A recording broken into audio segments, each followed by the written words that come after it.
Malapit na naman ang second year anniversary ni Janine Gutierrez at Jericho Rosales, guys.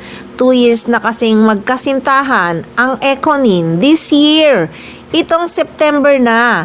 Matatandaan kasi last year, di ba, nag-celebrate sila ng first year anniversary ng month ng September.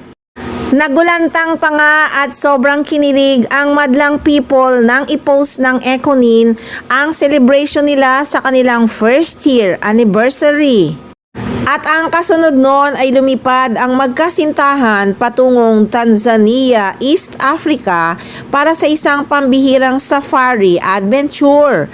Itinuring ni Jericho Rosales na isang big tree trip ang bakasyong iyon dahil sabay nilang ipinagdiwang ang kanilang unang anibersaryo bilang couple at ang kaarawan ni Jericho Rosales na September 22 at ang kaarawan ni Janine Gutierrez na October 2. Naging usap-usapan nga ang naging celebration ng Ekonin sa Tanzania, East Africa last year.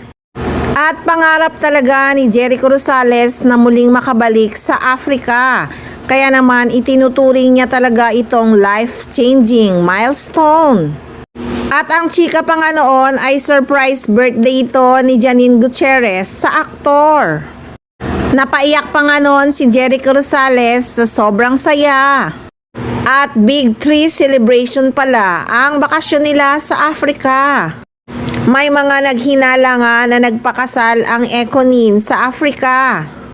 Kaya ngayong second year anniversary nila, inaabangan na rin ng mga fans kung saan magse-celebrate ang Ekonin. Dahil magkakasunod na naman ang celebration, birthday ni Jericho Rosales at birthday ni Janine Gutierrez. Kaya ngayon, excited talaga ang mga fans kung ano ang magiging selebrasyon ng Ekonin sa kanilang second year anniversary at nalalapit nilang kaarawan.